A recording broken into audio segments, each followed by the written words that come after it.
Je crois que je n'ai jamais raconté cette histoire à personne. Comment je suis devenu millionnaire en aidant des enfants harcelés. Rien que de le dire comme ça sonne bizarre, non? Presque comme une arnaque. Est-ce que j'ai manipulé des parents paniqués pour leur vendre du rêve?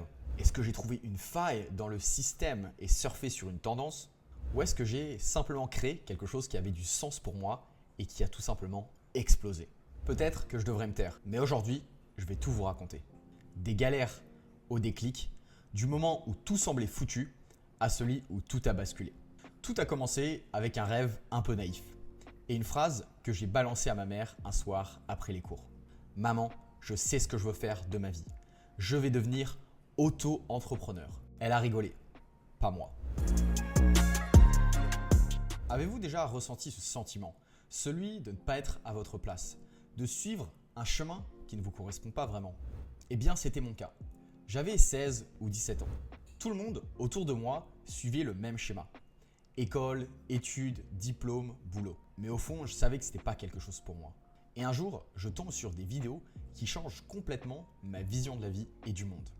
David Laroche, Olivier Roland, Raj d'Autodisciple, des mecs qui me parlaient de liberté, d'entrepreneuriat, de mindset et surtout du fait qu'on n'est pas obligé de suivre un chemin imposé. Et là, je réalise qu'il existe une autre voie. Vous avez déjà eu cette conviction soudaine que vous venez de trouver ce que vous voulez faire de votre vie?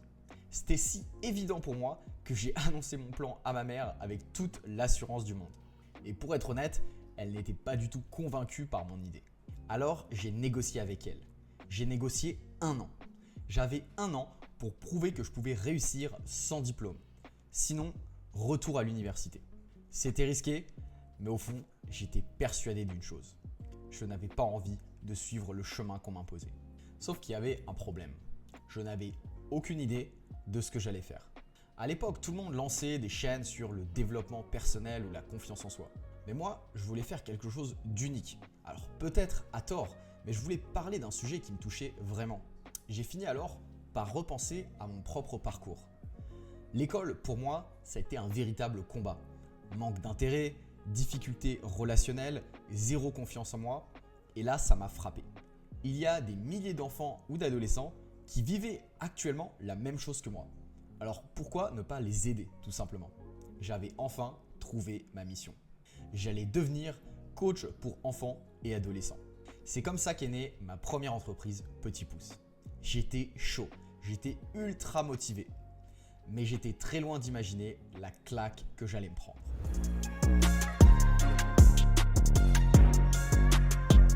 Vous voyez, on a tous cette idée un peu naïve au début. On pense que parce qu'on bosse dur, parce qu'on y met du cœur, les résultats vont forcément suivre. Mais la réalité, c'est un mur. Un mur que vous ne voyez pas au départ. Un mur qui n'a pas de fissure, pas de prise pour escalader. Un mur silencieux, en béton armé. Et vous savez ce qui est pire que l'échec? L'impression de ne même pas avancer. J'étais déterminé. Je voulais aider ces jeunes qui, comme moi, avaient souffert à l'école. Mais il y avait toujours un problème. Personne ne s'intéressait à mon travail. Pendant des mois, j'écrivais des articles de blog, j'envoyais des emails, je testais des e-books que je vendais à 9 voire 19 euros quand j'étais vraiment déterminé. La première année, j'ai fait 7000 euros, soit un peu plus de 583 euros par mois. Clairement, pas de quoi en vivre. C'était lent et difficile. Et chaque matin, je me demandais si j'avais fait le bon choix. Je voyais des gars autour de moi qui perçaient, qui annonçaient des chiffres de fou. Et moi, j'étais là ramé dans mon coin. Chaque matin, je me réveillais avec cette boule au ventre, ce stress qui vous ronge quand vous savez que vous bossez sans résultat. Chaque soir, je me demandais si j'étais juste pas en train de perdre mon temps. Et puis un matin, c'était le jour J. Mon premier vrai lancement. J'avais bossé dessus comme un acharné. Nouvelle formation, nouvelle approche. Cette fois, fini les petits produits à 9 ou 19 euros. Là, je tentais le tout pour le tout. Bam! 500 euros encaissés dans la journée. Mon premier vrai lancement réussi. Je vous jure, j'ai bondi de ma chaise. Je sentais que je me rapprochais enfin de mon objectif. Mais je savais aussi que ce ne serait pas suffisant. Il fallait aller plus loin. Il fallait un vrai saut dans l'inconnu. Entre gagner 1500 euros par mois et vivre dans l'abondance et la liberté, il y a tout un monde. Et moi, je voulais vraiment passer un cap. Alors, en 2018, j'ai fait un choix radical. Je suis parti à l'autre bout du monde. Pas pour faire la fête, pas pour faire du tourisme, pas parce que j'avais percé, mais parce que je devais me couper de tout. L'environnement, les distractions, les doutes. Si je voulais réussir, je devais me donner à 1000%. Mon choix s'est porté sur la Thaïlande, direction Chiang Mai. J'ignorais encore que cette décision allait tout changer pour moi et que dans quelques mois, je ne reconnaîtrais plus ma propre vie. C'est là que tout a basculé. Vous voyez ce moment où vous butez encore et encore contre ce fameux mur, où peu importe vos efforts, rien ne se passe. Ce mur, j'ai réussi à l'exploser en Thaïlande. Je scrollais sur YouTube, comme bien souvent, et un jour, je tombe sur une vidéo d'un gars qui s'appelle Sam Owens. J'ai mis sur pause, j'ai reculé la vidéo, je l'ai réécoutée, et là, boum, comme un électrochoc. Le mec parle de vente au téléphone, de high ticket, de closing. Pourquoi je ne l'avais pas compris avant? J'ai passé un an à bosser comme un fou, mais en jouant avec les mauvaises règles. Sam expliquait que les vrais résultats ne viennent pas de petits produits à 9 ou 19 euros ou même de lancement par email. Les vrais résultats viennent de programmes premium, des programmes d'accompagnement en profondeur, mais surtout d'un vrai système pour les vendre. Publicité, tunnel de vente, VSL percutante. C'était comme si je venais de trouver la pièce manquante du puzzle. Je comprenais enfin pourquoi je n'avançais pas depuis tout ce temps. Si je voulais que ça change, je devais changer ma façon de vendre et de marketer. Alors j'arrête tout. Je reconstruis une nouvelle offre de zéro, une offre d'accompagnement poussé. Un programme complet, bien plus cher que tout ce que j'avais vendu avant. Et surtout, j'ajoute l'ingrédient manquant. La publicité et un vrai tunnel de vente avec une VSL. Mais là, il y a un gros problème. Je n'ai jamais vendu au téléphone de ma vie. Je n'ai aucune idée de ce que je fais. Alors je fais presque comme Sam a dit. Mais la peur me rattrape. Au lieu de vendre à plus de 3000 euros, comme il était le recommandé de le faire, eh bien je brade mon offre à 97 euros par mois avec 15 jours d'essai. C'était absolument n'importe quoi, mais ça a marché. Premier client, premier paiement récurrent et surtout premier 10 000 euros par mois. J'avais enfin réussi à briser ce putain de mur, je l'ai même pulvérisé. Mais maintenant, si je vous disais que ce n'était que le début, vous pensez vraiment que c'est là que j'ai touché le sommet? Non, le plus fou restait à venir. Grâce à cette nouvelle offre premium que j'avais créée, Petit Pouce commençait à vraiment décoller. La deuxième année, on a fait environ 30 000 euros de chiffre d'affaires. L'année suivante, on a triplé et atteint 90 000 euros.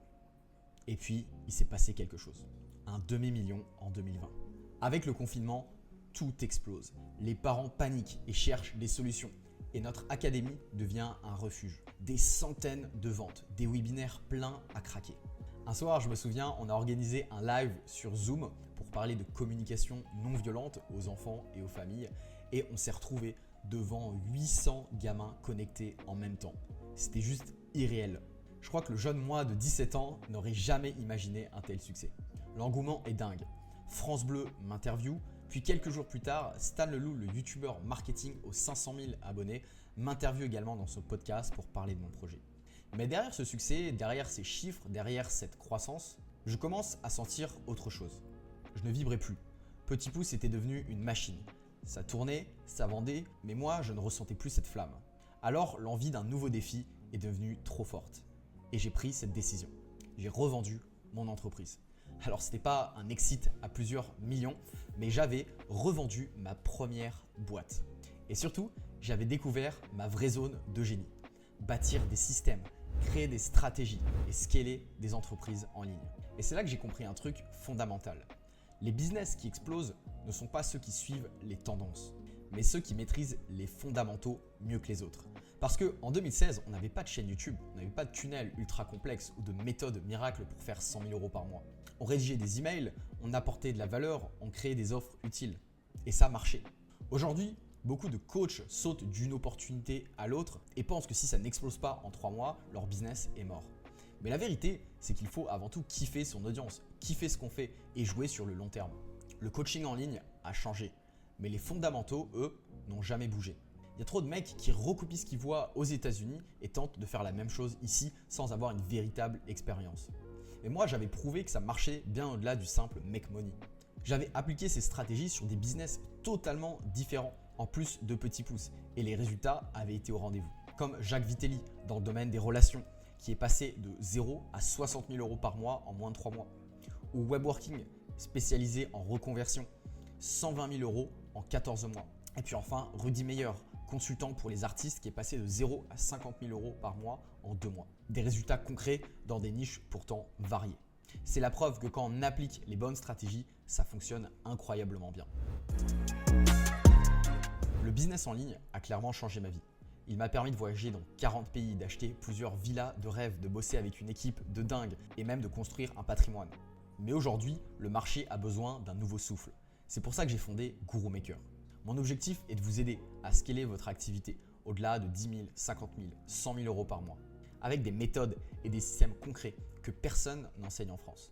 D'ailleurs, vous vous souvenez de ma mère qui avait ri lorsque je lui ai dit que je voulais devenir entrepreneur? Aujourd'hui, elle ne rigole plus du tout, elle est même fière.